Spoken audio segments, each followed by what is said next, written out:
Приятели, казвам добре дошъл на моят гост днес. Много ми е приятно да представя Венелин Молнар, член на експертния съвет на Градско фотографско дружество Русе. Здравей! Много ми е приятно, че успя да намериш време сред многото ангажименти и да дойдеш тук при нас в Шлагер Радио. Как се чувстваш на 16-ти етаж? Благодаря, Деси.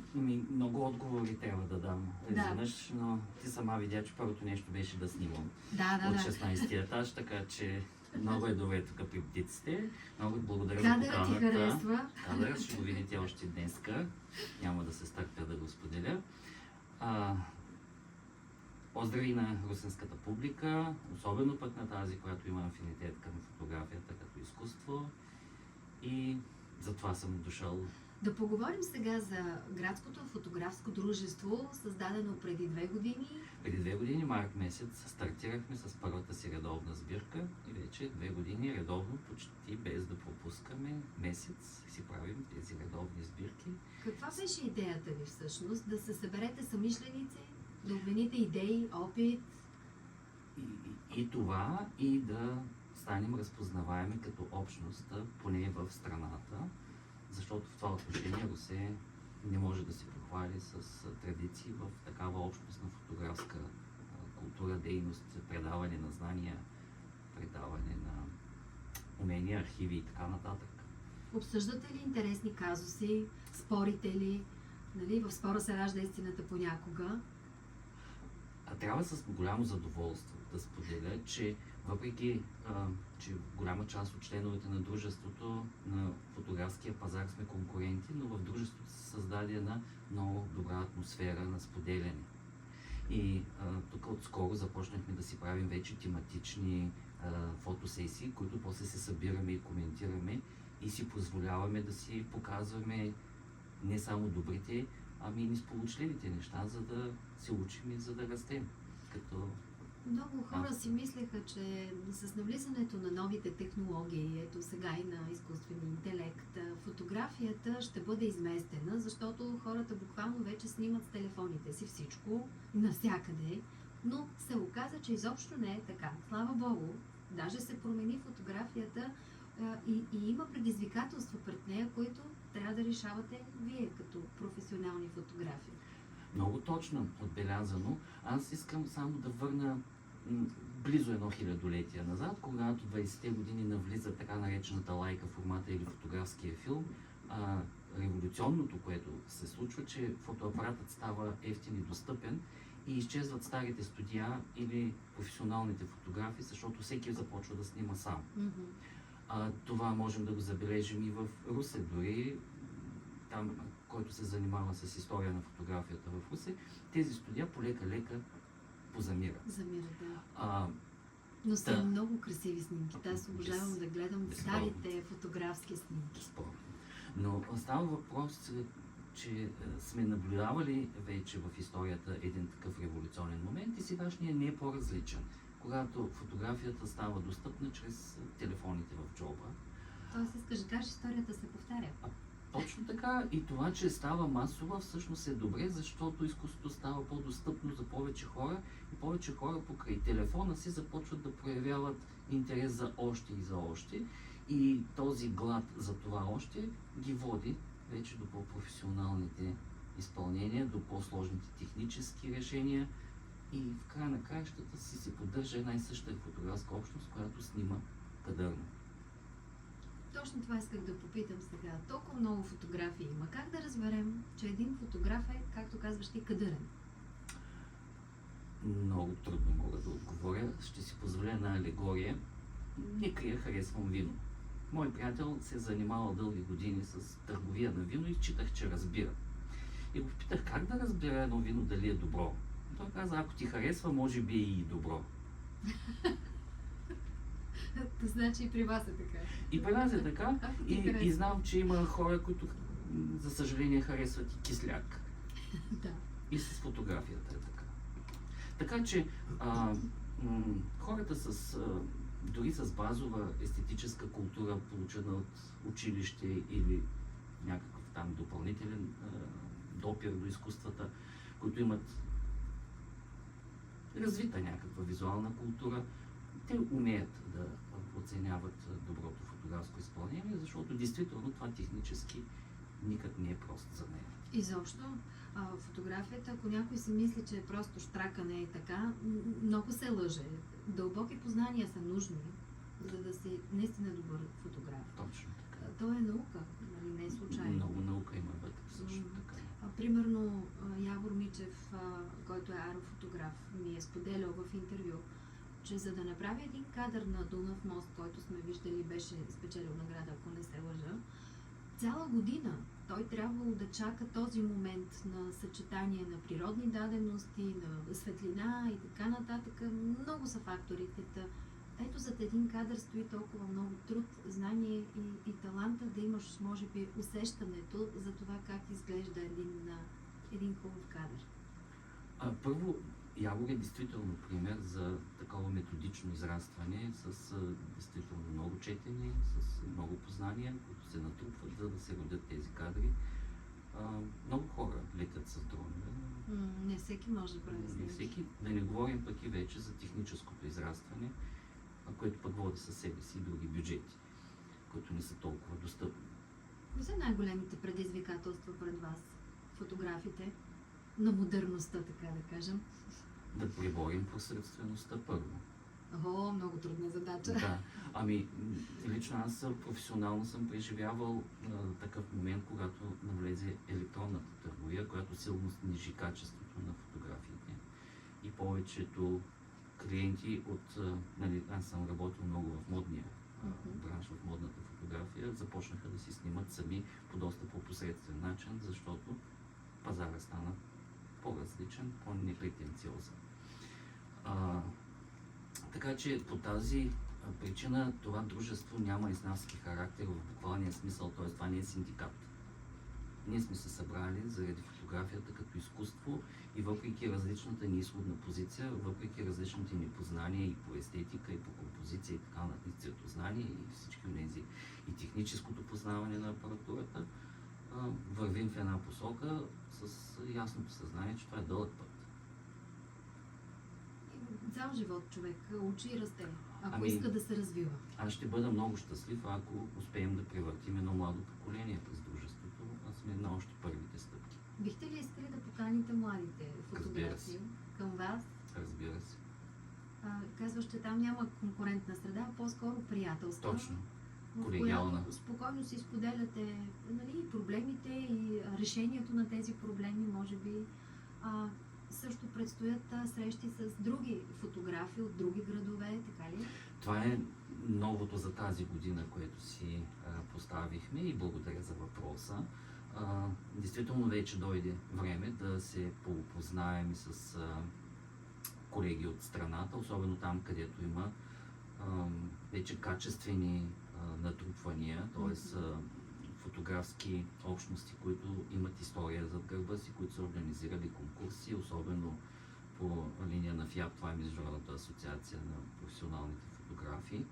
И това е много богат опит, който обогатява и общността, и в споделянето действително ние намираме ключето към това израстване и към тази дълга пътека, която искаме да извървим, за да стане Русе един от центровете на фотографията, да излагаме, да правим изложби непрекъснато, да гостуват хора, така че след няма и 2 седмици да гостува Софийска фотографска школа, през чието курсове са минали над 3000 курсисти.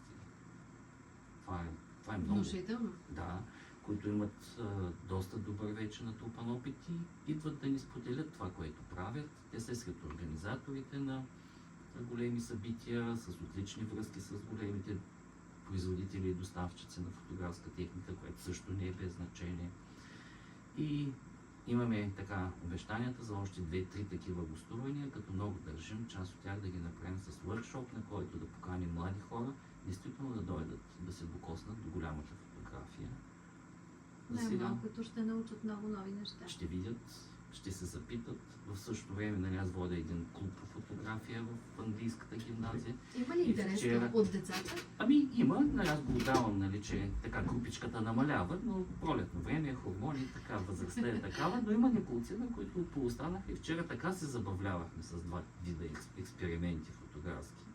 И продължаваме. Браво. Да. Да, значи ето едни бъдещи фотографи, вероятно. Дай Боже, дай Боже. А, още така един въпрос, свързан с предизвикателствата на новото време. Изкуственият интелект, който навлиза повсеместно навсякъде, включително и в фотографията. Вече имаш изкуствено генерирани фотографии под път и над път. Те си личат, нали, все още от изкуствения интелект, но най-вероятно той задобрява и вече може в един момент да изгубим представа кое е истинско и кое не е. Как се чувствате вие, фотографите с толкова години опит и познание, изложени на подобна конкуренция? Изобщо не се чувстваме заплашени. Ние сме коментирали и предстои да продължим да коментираме тази тема. Във всеки случай ние не я приемаме за заплаха. Чисто алгебричните данни сочат друго. 70% от световната фотография е събитийна фотография или още сватбена. Не са непременно само сватби. Когато изкуственият интелект започне Да влиза да снима събития? Да ставаме съпрузи с изкуствен интелект, тогава вече се чувстваме заплашени. Т.е. докато има събития, които да се снимат, а това е основно обем фотографска дейност в света, до тогава ще има нужда от фотографии, и то от добри фотографии, и там изкуственият интелект при нас навлиза повече в постобработката, т.е. в последващите процеси, и то е в полза на фотографа, защото намалява времето за ретуш, за допълнителни обработки в кадрите, от което всички печелят. Така че ние го разглеждаме като полезен инструмент.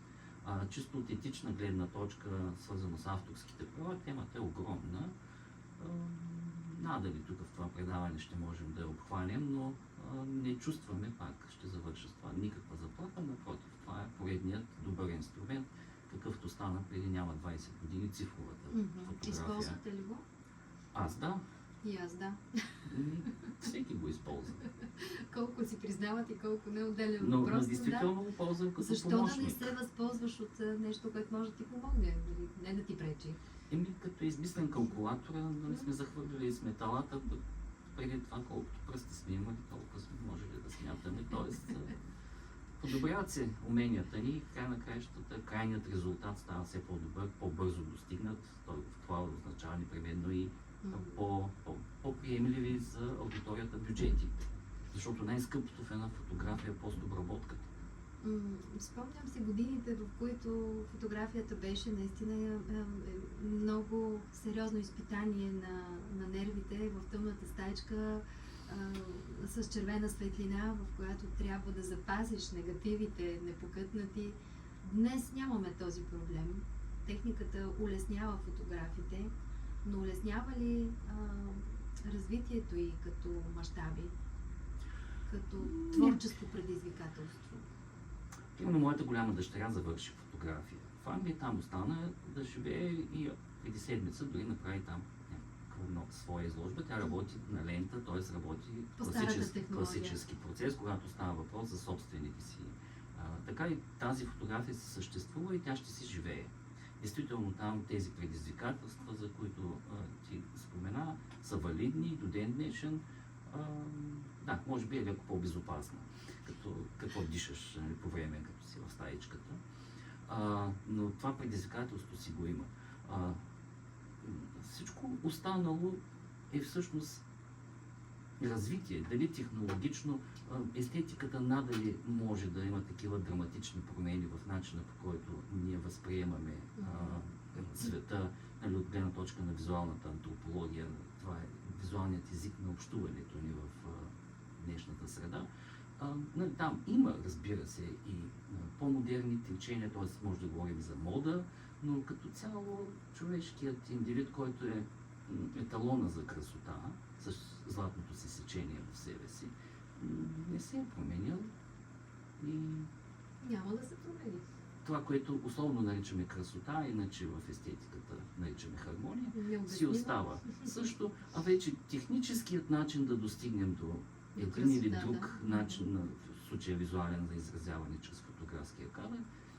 Това е нюанса в това, което ни се случи в последните 20 години. Добре, правим една пауза за реклама и малко музика, след което продължаваме разговора с теб. Дами и господа, Венелин Молнар от Градското фотографско дружество. Много интересни неща ни каза, но сега музика.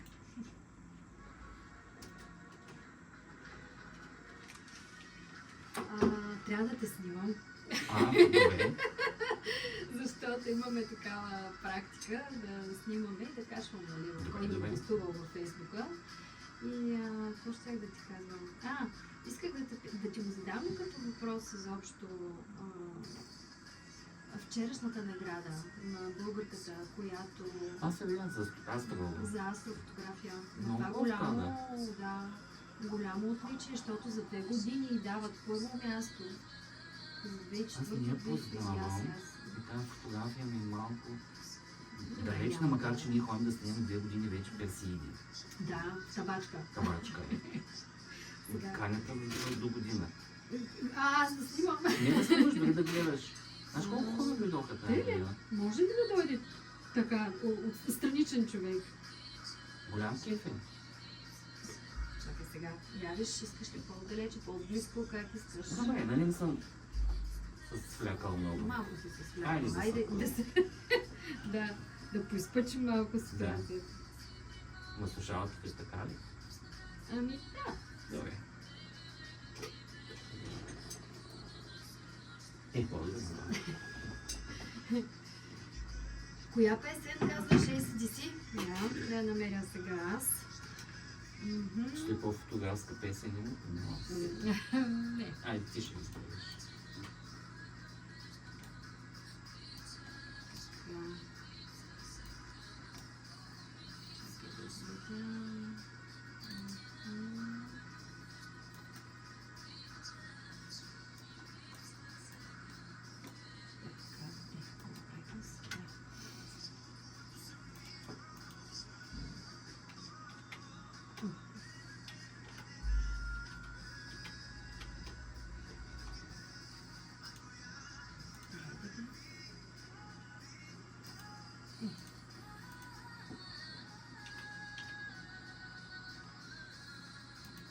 Някакъв направи номера. Не видях защо така. Нещо да се сетиш, което държиш да отбележиш, нещо, което ще ти е важно. Ами, всъщност аз нямам какво да го крия. Ние, нали, което ти споделих, че кандидатствах, не искаме да направим един национален и международен конкурс за архитектурна фотография. И имаме подкрепа.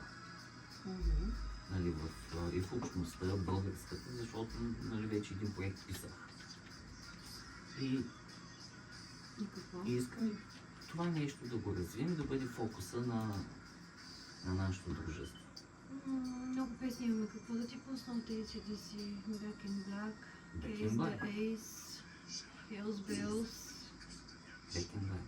Black, добре, Back in Black. Добре. Не знаеш, че най-продаван албум. Да. Ева. След трилъра на Майкъл Майкъл Джексън, Джексън. обаче никой не може Това е, да той води.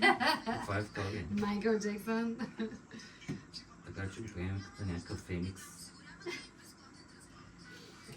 Нали, това е едното. Трябва да се търсим финансиране, нали, с общинските бюджети. Няма стане, нито няма да споменава. Трябва ни по-голяма програма. Чакай, че почваме.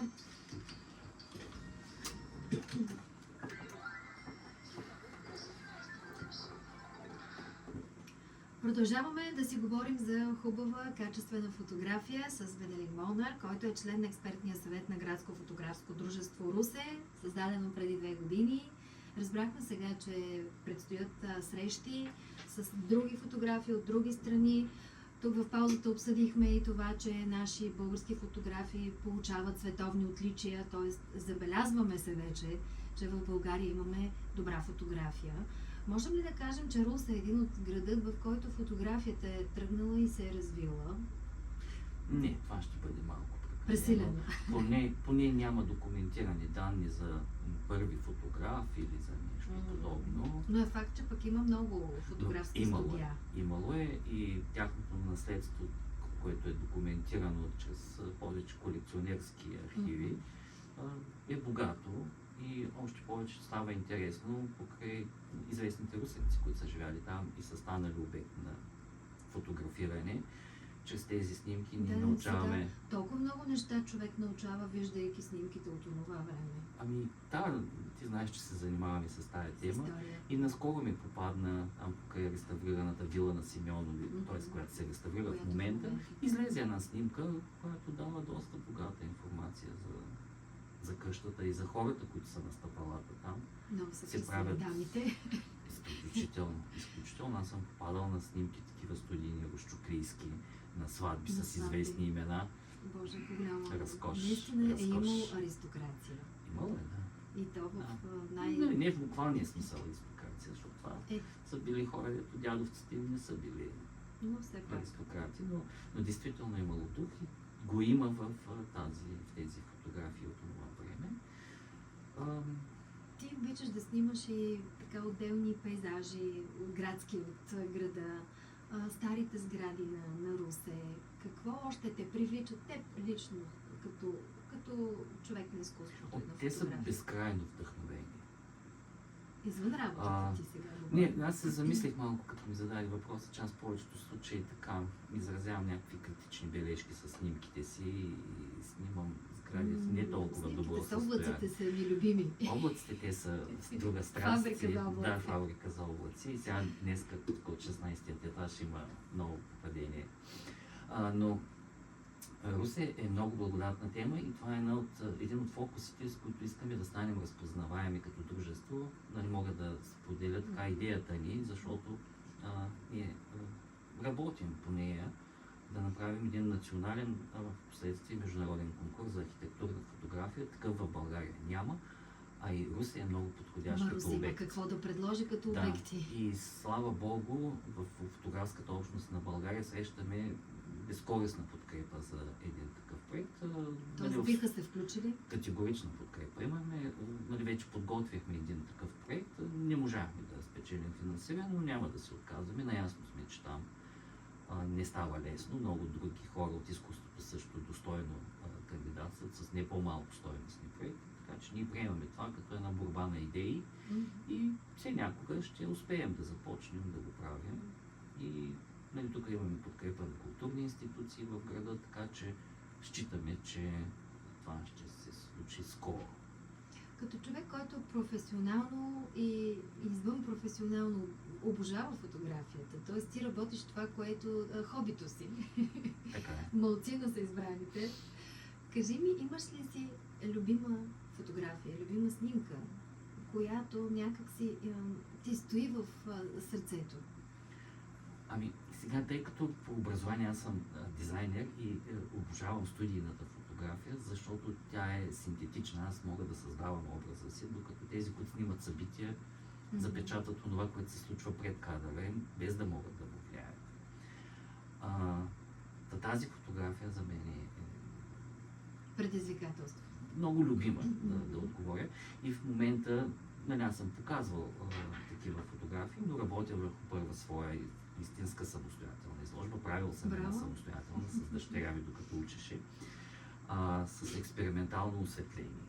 И смятам, че тази година ще мога да представя достатъчен брой експериментални фотографии. Аванс, какво ще видим?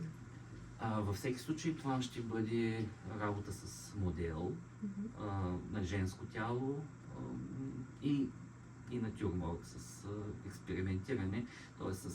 наричам го дискретизация на формата с растерни осветления.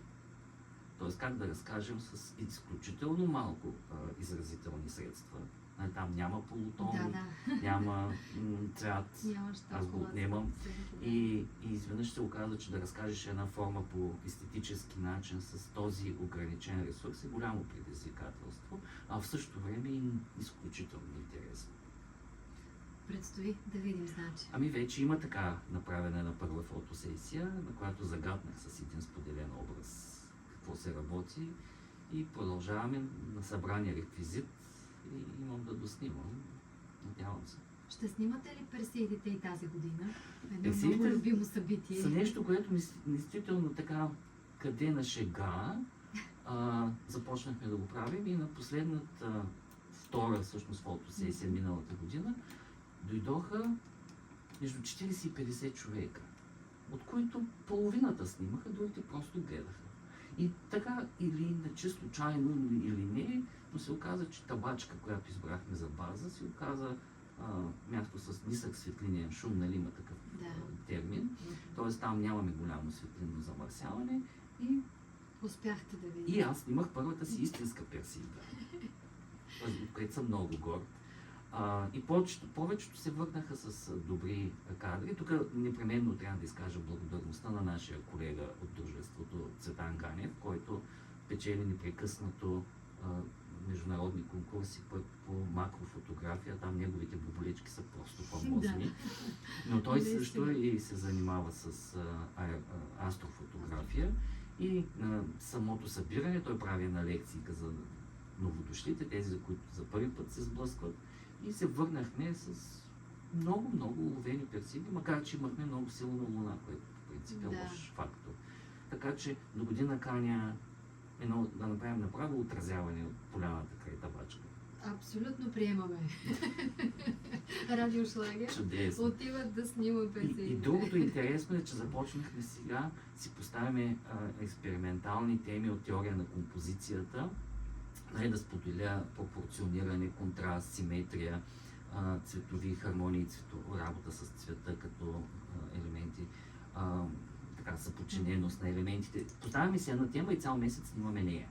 И всяка събота се събираме и си ги обсъждаме тези неща. И това, което споделих в първата част на разговора, действително започнахме да си даваме съвети, да си забелязваме, да си посочваме. Виж това може да стане по-добре така, или оле, това е страхотно, това видя ли го. Страхотно се получава, извинявам се, че повтарям думата страхотно, но страхотно е. Като вървят нещата и като се получават, да ги кажем пък. Другото, което е прекрасно, че има конкуренция, много фотографии, но още по-прекрасно е, че тези конкуренция не е на всяка цена. А ето, в рамките на дружеството прераства в един полезен диалог. Когато го има общуването, изподелянето и честите срещи, аз се получавам. Когато се скъса комуникацията, има раздели. Не късайте комуникация. Казано е, умните хора се събират. Да. Много благодаря за това гостуване. Беше ми приятно да разбера толкова интересни и любопитни факти за историята и за развитието на фотографията и за градското дружество. Стискам палци да се увеличавате, да идват повече млади хора при вас. Дай Боже, сърдечно благодаря за поканата. И до нови срещи, казвам. Поздрави на русенци. Следете нашата страница във Фейсбук с това име Градско фотографско дружество Русе, написано на кирилица. Там има и правилата за кандидатстване за членство в дружеството. Не е сложно, не е... Всеки ли може да дойде? Всеки стига да покаже базово ниво със свои снимки. Добре. Сега практиката е любима песен в края на разговора. Ти си пожела? Аз обичам много черното в фотографията и затова Back in Black. AC/DC. AC/DC. За теб специално, Венелин Мълнар, благодаря ти от сърце. Благодаря и аз.